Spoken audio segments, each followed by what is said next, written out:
La fe cristiana no es una teoría ni una ideología. La fe cristiana es el camino para conocer y amar a una persona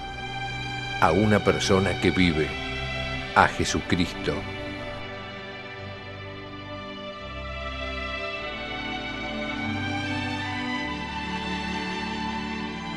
La fe cristiana, un curso del Instituto de Formación Teológica por Internet que quiere ayudarte a crecer en el amor a Jesús, nuestro Señor.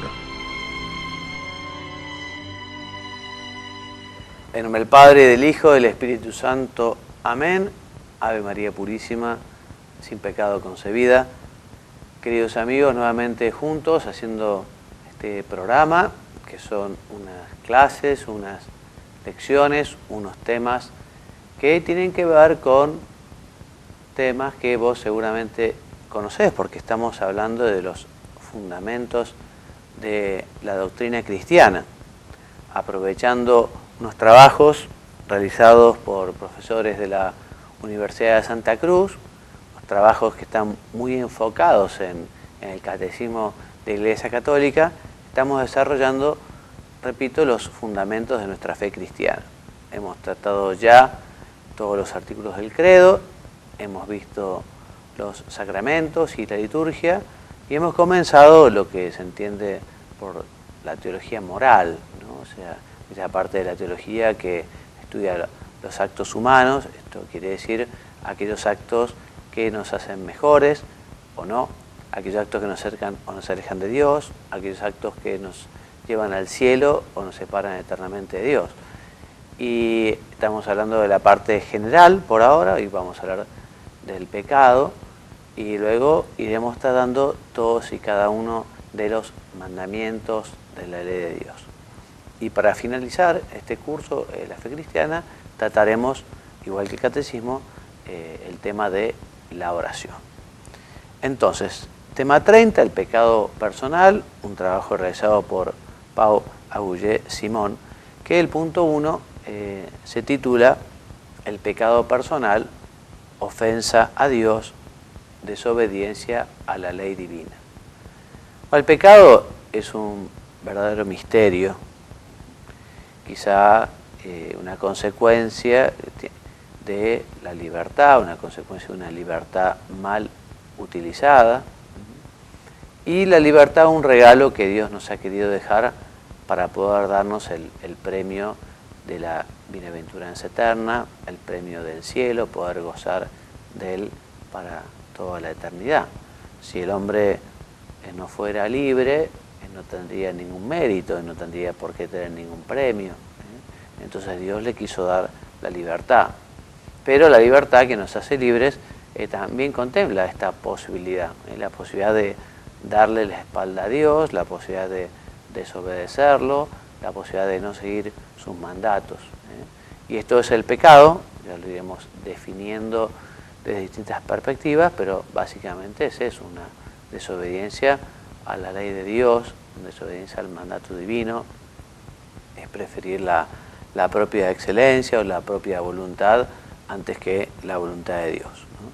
Entonces, como primer concepto, definición, característica, decimos que el pecado personal es un acto, palabra o deseo contrario a la ley eterna.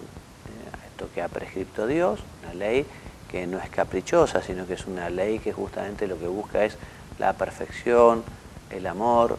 O sea, Dios ha dado su ley para la felicidad del hombre.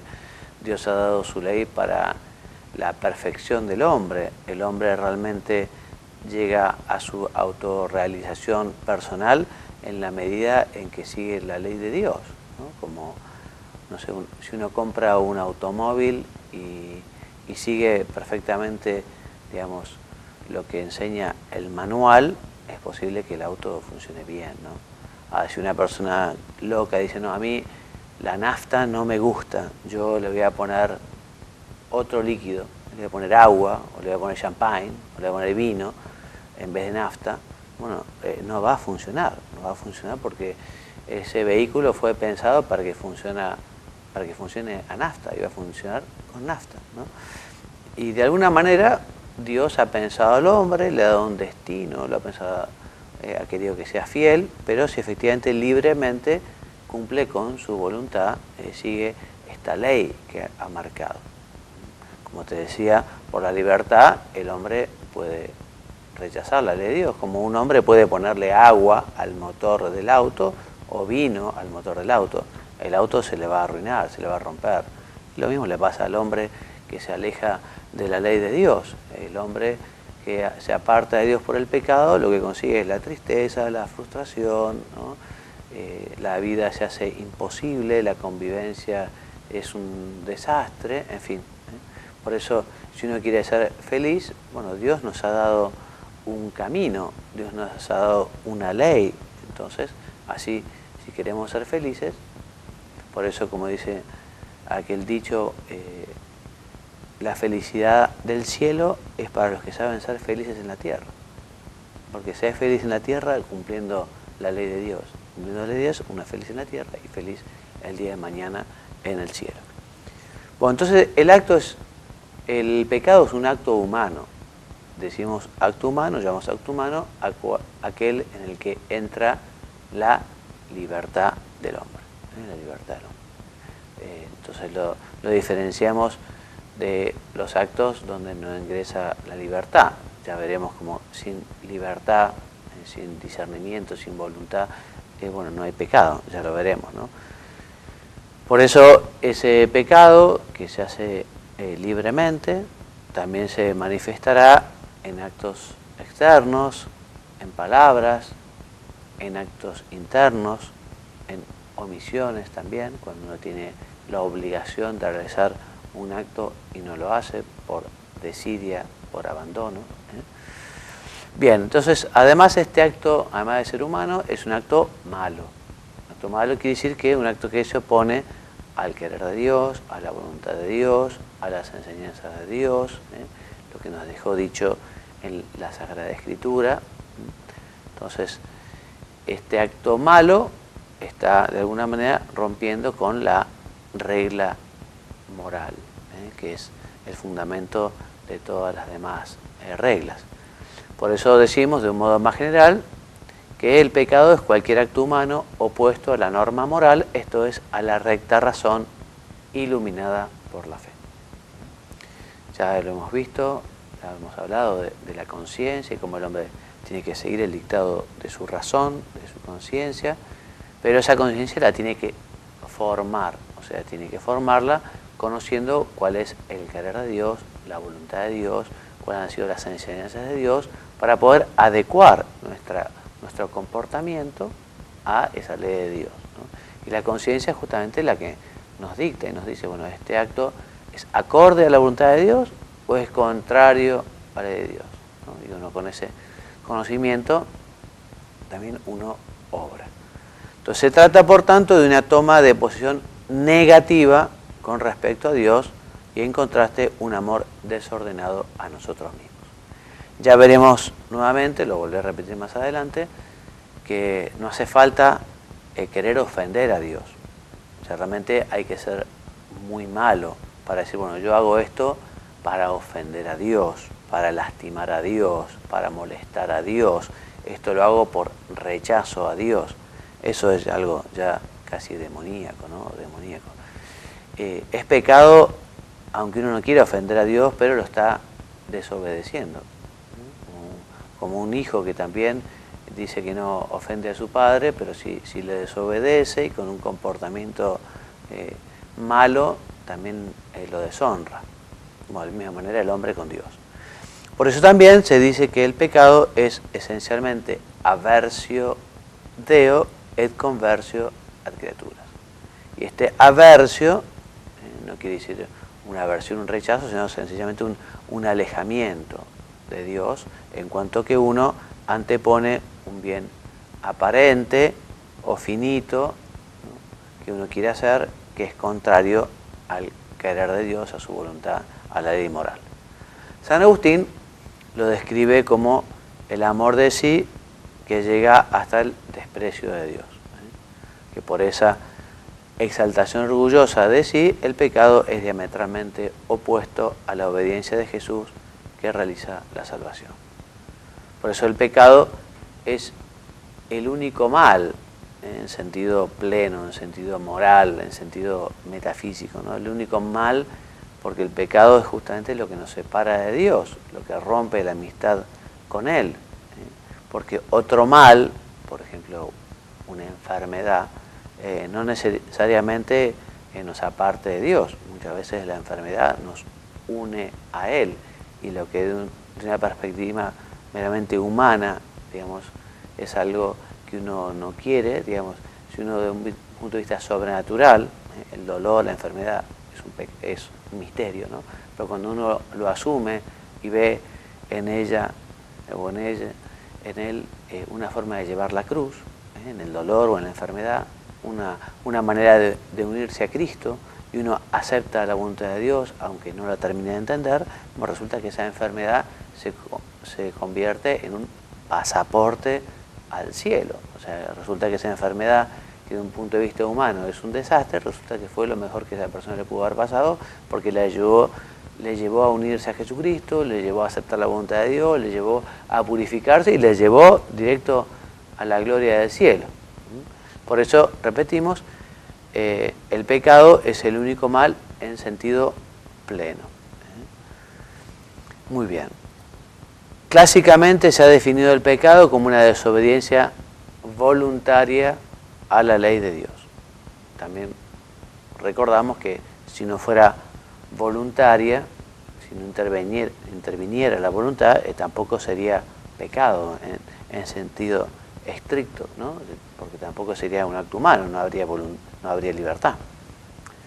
Bueno, el pecado venial y el pecado mortal, ¿no? Entonces los pecados pueden dividirse en pecados graves o mortales y en pecados leves o veniales, según el hombre pierda totalmente la amistad con Dios, la gracia de Dios, o no. El pecado mortal, el pecado grave, de alguna manera nos lleva al rechazo total de Dios, y por lo tanto, si uno no se arrepiente, si uno no pide perdón, no podrá compartir la eternidad con Dios, porque al cometer un pecado grave, un pecado mortal, se nos cierran para nosotros las puertas del cielo. O sea que el hombre, digamos, Dios defiende tanto la libertad, por decirlo de alguna manera, o respeta tanto la libertad del hombre, que el hombre que elige no estar con Dios, y no lo va a estar. Ya no se arrepienta, no lo va a estar. Por eso la condenación eterna, más que una decisión de Dios, es una opción del hombre. Es el hombre el que no quiere arrepentirse, el hombre el que no quiere reconocer su pecado, el hombre que se distancia de Dios. Dios es el buen pastor, Dios siempre sale a buscar a la oveja perdida, Dios quiere que los hombres se salven, para eso murió en la cruz, ¿no? Para eso derramó hasta su última gota de sangre. Pero si el hombre no quiere, si la oveja perdida no quiere volver a redil, si no quiere ser cuidada, curada y abrazada por el pastor no lo obliga. Impresionante lo que es la libertad, ¿eh? O sea que nosotros somos dueños de nuestro futuro. De nosotros depende lo que querramos ser, digamos, el día de mañana, donde querramos estar el día de mañana.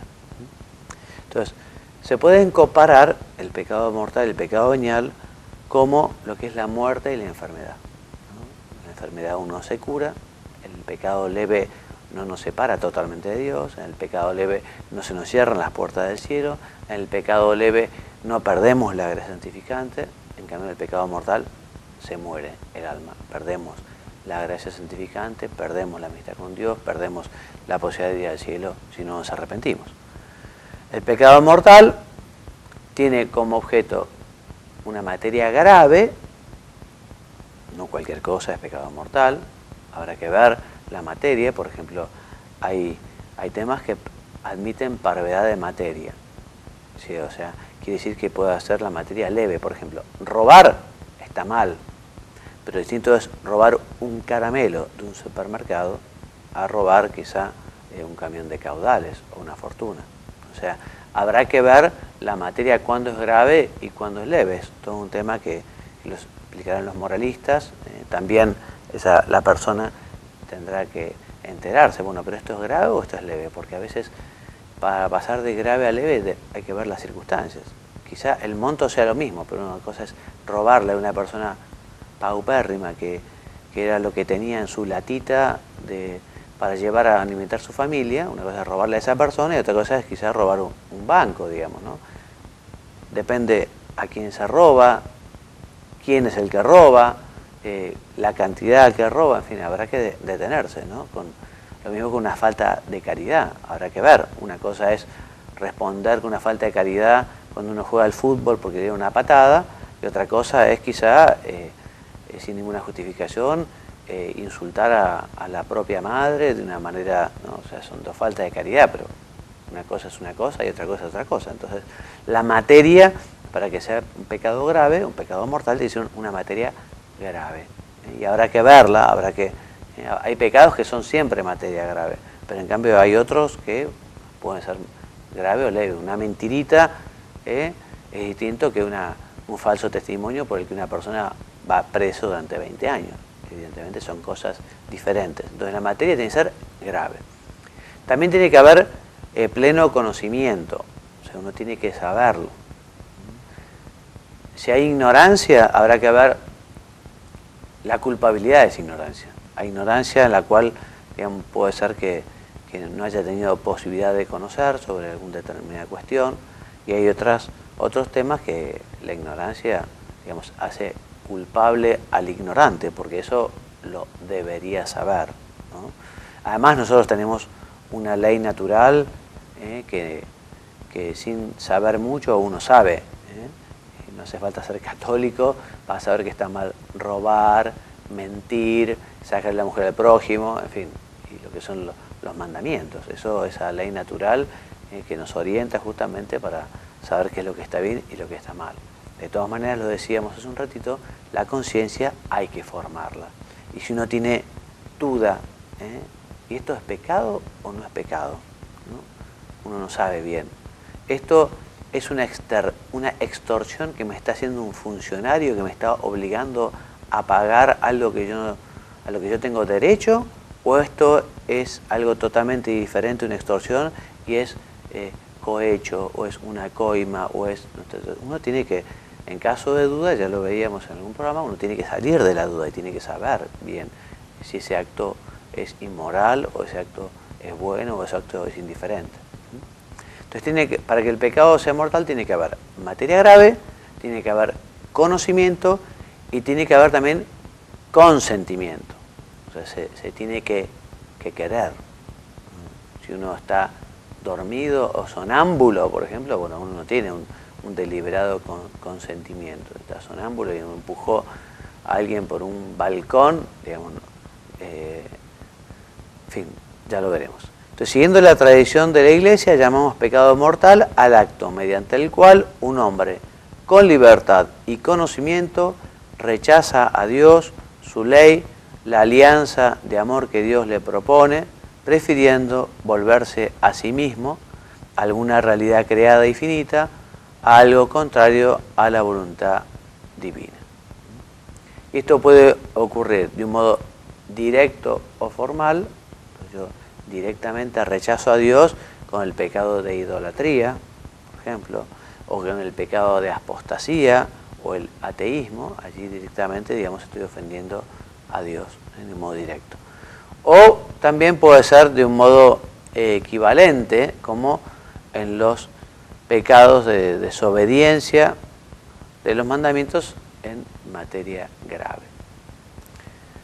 Materia grave, volvemos a repetir, significa que el acto es por sí mismo incompatible con la caridad y por tanto también con las exigencias ineludibles de las virtudes morales o teologales.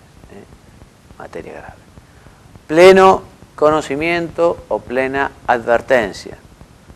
O sea, que se conoce que la acción que se realiza es pecaminosa, es decir, contraria a la ley de Dios. Y deliberado consentimiento o perfecto consentimiento de la voluntad, que indica que se quiere abiertamente esa acción que se sabe contraria a la ley de Dios. Les repito lo que decía hace un ratito. Esto no significa que para que haya pecado mortal sea necesario querer ofender directamente a Dios. Basta que se quiera realizar un acto gravemente contrario a su voluntad. Entonces las tres condiciones han de cumplirse simultáneamente para que sea pecado mortal.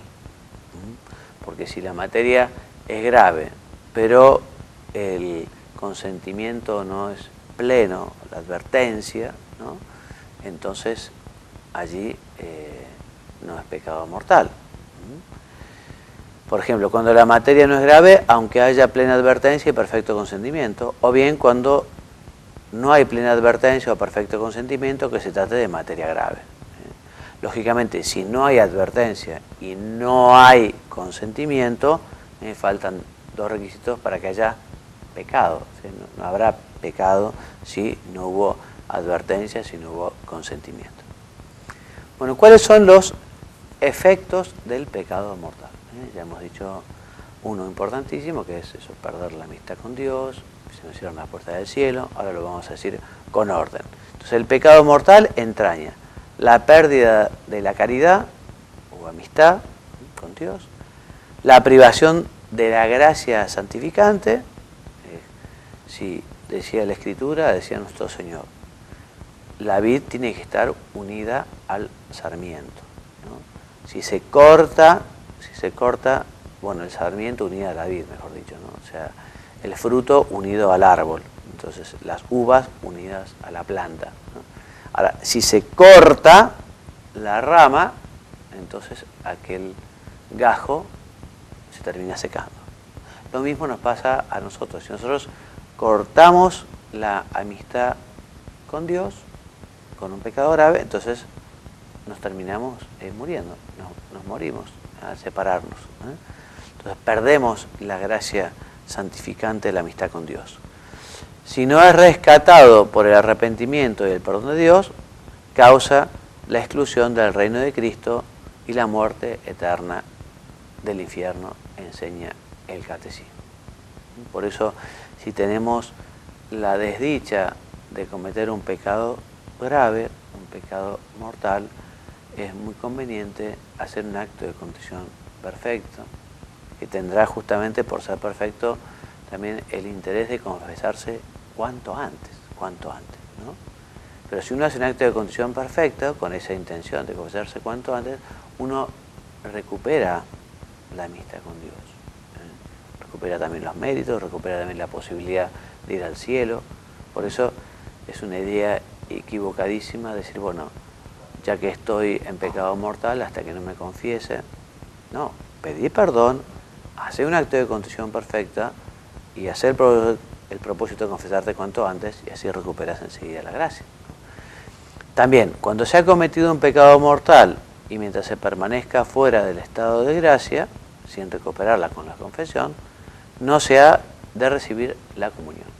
Porque la comunión hay que recibirla en gracia de Dios. Y por muy arrepentido que uno esté, para comulgar, antes hay que confesarse. O sea, recibir la absolución del sacerdote que en la persona de Cristo, in persona Christi, dice, ego te absolvo Christus, yo te absolvo tus pecados, son el Padre, el Hijo y el Espíritu Santo. No se puede querer a la vez estar unido y alejado a Cristo. Por eso, si uno comulga estando en pecado grave, comete otro pecado que se llama sacrilegio. Al perder la unión vital con Cristo por el pecado mortal, se pierde también la unión con su cuerpo místico, la Iglesia. No se deja de pertenecer a la Iglesia, pero se está como un miembro enfermo, sin salud, que produce también un mal a todo el cuerpo. También ocasiona un daño a la sociedad humana, porque se deja de ser luz y fermento, aunque esto pueda pasar inadvertido. Por el pecado mortal se pierden los méritos adquiridos, aunque podrán recuperarse al recibir el sacramento de la penitencia, y se queda incapacitado para adquirir otros nuevos. El hombre queda así sujeto a la esclavitud del demonio. También disminuye el deseo natural de hacer el bien y se provoca un desorden en las potencias y en los afectos. Vamos a dejar hasta aquí porque ya prácticamente la hora, vamos a terminar en unos minutos nomás, pidiéndole al Señor que nos libre de todo pecado, que sepamos mantenernos lejos del pecado. Dice la oración del acordaos a la Virgen que jamás se ha oído decir que ninguno de los que haya acudido a su protección haya sido desamparado. Por eso, ante la tentación, lo mejor es huir. Ante la tentación es rechazar esa tentación. Eso que han rezado nuestros abuelos y quizás nos enseñaron nuestros padres, antes es morir que pecar. O sea, del pecado tenemos que estar lo más lejos posible. No podemos ofender a un Dios tan bueno, un Dios que nos quiere tanto. Y si uno está en pecado grave hace un tiempo y está con vergüenza, confesarse, que le cuesta, miren, hay que superar la vergüenza.